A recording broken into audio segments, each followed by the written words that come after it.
What is going on, Peng Pirates crew? It's Adrian here, and we're back with another video. So happy pre-release day, everyone. If you didn't know, today is pre-release sign-up day. By the time you're watching it, they should already be up. This is coming out at like 6 a.m. PST, so they should be up by now. If you haven't already signed up for it, go do that right now.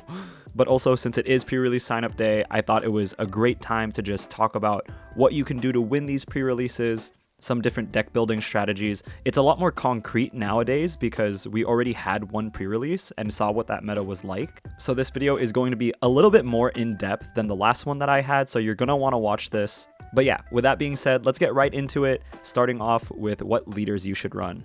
So I am going to take a hard stance on this after playing in the first pre-releases. The only two leaders that I would recommend running if you want to actually win the tournament is going to be Kid from OP1 and Katakuri from the new set. With Kid, I don't really have to explain why you should run him. His leader skill is just extremely flexible. It's a game ender, it's a removal card. It just gives you so much tempo throughout the turns. And then also, it's not specific to any specific archetype, right? It's not like Dofi where you have to run Warlords. It doesn't really matter what you have in your deck. You are always going to be able to double swing with Captain Kid. The card kind of speaks for itself. It's just pretty relevant in all situations. You could always like double swing for turn if you don't have a play. In the end game, it is just a really good option to have to be able to double swing 12 into your opponent's leader. And honestly, he's probably going to be the definitive best leader to play in this format. But then now you're probably asking the question, if Kid does all of these great things, why are you also putting Katakuri in the same spot as Kid where you want to be playing this leader? I still think Katakuri is a little bit worse than Kid if you want to win the tournament, but the thing is Katakuri gives you flexibility and two, it gives you info. So for those of you that don't know, Charlotte Katakuri's leader skill is when he has a Dawn under him, when attacking, you could look at your or your opponent's top life card, and then you could either return it to the top or put it at the bottom of their life. So what's really cool about Katakuri is you get this Dawn efficient swing of swinging 7k, which is a great number, especially in these pre-release formats. There's a limited amount of 2k counters your opponent can run. So swinging 7k is very, very effective, especially since you are probably going to get to swing 7k almost every single turn. And then on top of that, you could get info on what is in your life, but also what is in your opponent's life so you know what they're running in their deck. Because that's part of the trouble with these pre-release tournaments, right? Since it's not a constructed event, you don't necessarily know what cards your opponent is running and what you need to play around. But playing Katakuri and looking into your opponent's life, you get a lot more info about what your opponent is playing and, you know, what you could do to play around it. You could also look at your own life if you wanted info on that, if there's like a trigger on top. But also what's gonna put Katakuri a little bit above Kid is if you can pull the 10 cost Big Mom. But other than that, for the most part, I would probably just go with Kid because he's gonna be way more consistent overall. But if you were going to play any other leader to win the tournament, I would definitely recommend playing Katakuri, especially if you end up pulling the 10 cost Big Mom. Alright, so with the leaders out of the way, let's go ahead and go into some general deck building strategies, and then we're going to go over some specific cards where if you see them, you are probably going to instantly want to put them in your deck. Alright, so the first thing I want to talk about is big vanillas are going to be some of your best friends in this tournament.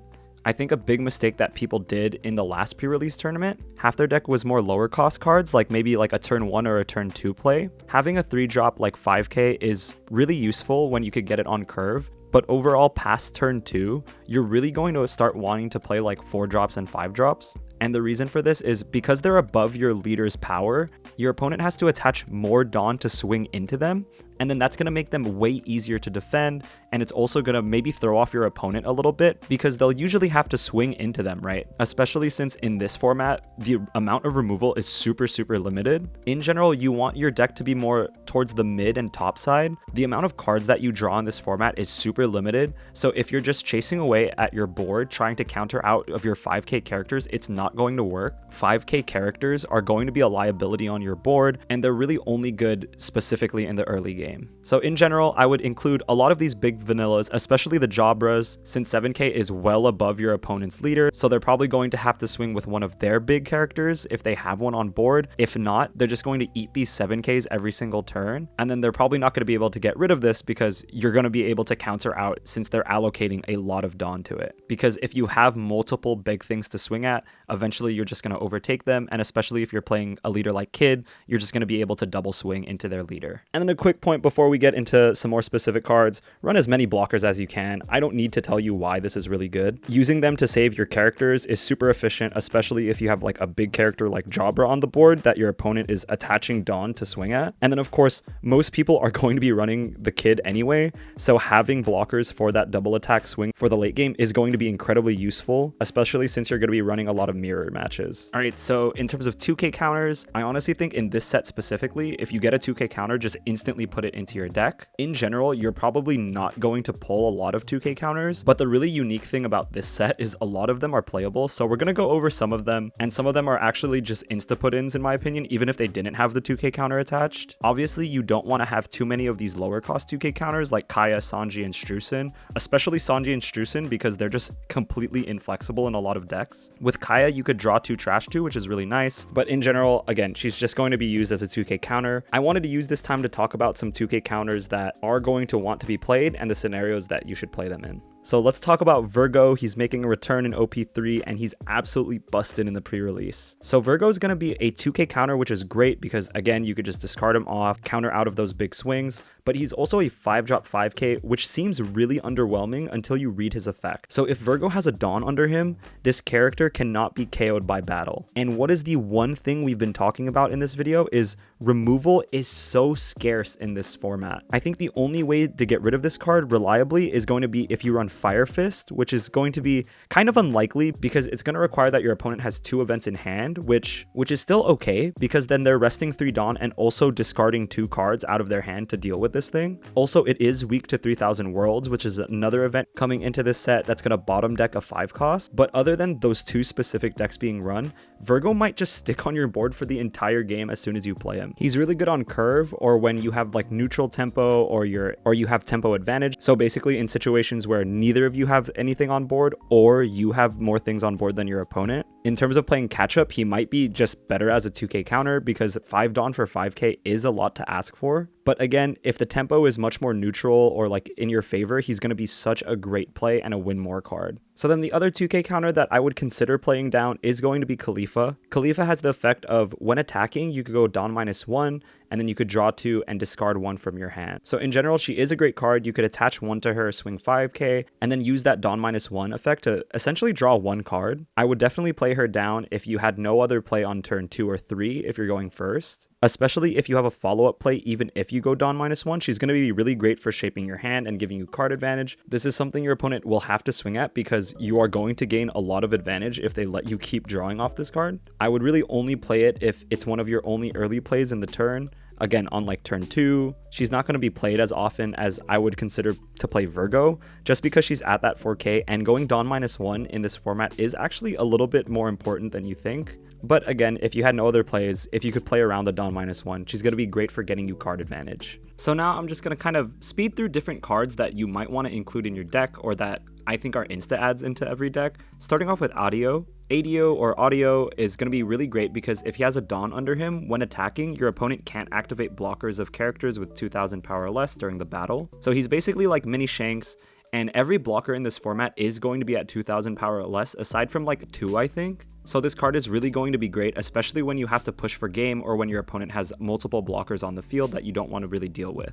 And then moving on to Dong Krieg, this card is just absolutely nuts in this format. He's a 6-drop 7k with the on-play effect that you could trash 1 card from your hand to KO up to 2 of your opponent's rested characters with a cost of 4 or less. And this card is really good because your opponent is probably going to want to swing with their characters almost every turn, and the likelihood of them having 2 4 or less characters is pretty high because the high roll on this card is it gets rid of like a 4 cost 6k, or maybe you get rid of like a 3 drop, and on top of that, you could play this card as early as turn 3 if you're going second, and then on top of his on-play effect, if he has a Dawn under him, he's going to gain double attack. And double attack on a big body like this is extremely powerful because your opponent's going to want to take this card off the board, and again, there's very limited removal for this card, so they're usually going to have to swing into it, and swinging into a 7k just sucks. So all in all, if you see this card, you are going to want to instantly put it into your deck. Just the fact that it has double attack on a 7k attacker is absolutely nuts, and then on top of that, you also have the option to play his on-play effect. Similar to Minotaur in set 2, you want to play Minazebra. Minazebra is a 4 cost 5k, which is pretty inefficient in terms of stat line,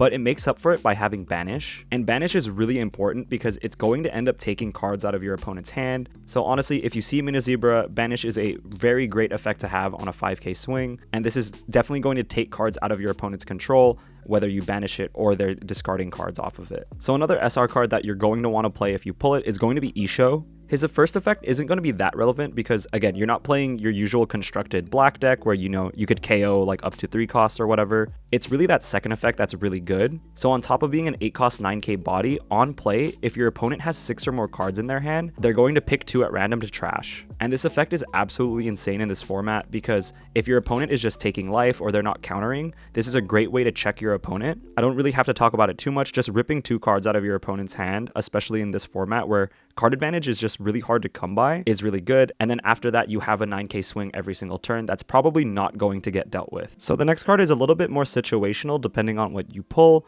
but I do think Blueno is worth running in this format. He's one of the only blockers that can't be bypassed by audio. If he has a Dawn under him, he gains blocker, and then he's at that 6k, which is really nice. But also, if you're able to grab a lot of Kumadoris, which honestly might be very possible since he's a common, his on KO effect is going to be absolutely nuts because if they do manage to KO this card, which is again going to be harder since he's at 6k, they're going to have to deal with a Kumadori also if they KO'd it before or if you discarded it off of counter, because you're going to be able to revive it from trash. 5 cost for 6k isn't the most abysmal stat line that you need to commit, especially since it already has blocker. But yeah, all around, I think a solid card. Definitely, if you see it, add this into your deck. So I hate to keep talking about SRs, but honestly, one of the best cards in this format is going to be Charlotte Cracker. Even though he's at an inefficient 4 cost 5k, his effects definitely make up for it. So if he has 1 Daunt under him, if you have less life than your opponent, he's going to gain plus 1000 power and then also gain double attack. So for 1 Daunt, he turns into a 7k swing with double attack, which is super good. And then also on top of that, if you manage to trigger him off life, you could discard 1 card from your hand and play him for free. So again, just an all-around good card. If he didn't have the trigger effect, he would still be run for sure, but the fact that he does have this trigger effect, like if you're able to get this off, you should just win the game. And then also very similar to Cracker, we have Smoothie. So Smoothie is less efficient than Cracker, I think. She still has that same trigger effect where you can discard a card from your hand and play her for free, which is great, but her effect is less flexible, and if you end up drawing her, I would really only use her if you think you're going to push for game the next turn, because her effect is when attacking, you could add 1 life card from the top or bottom of your life to your hand,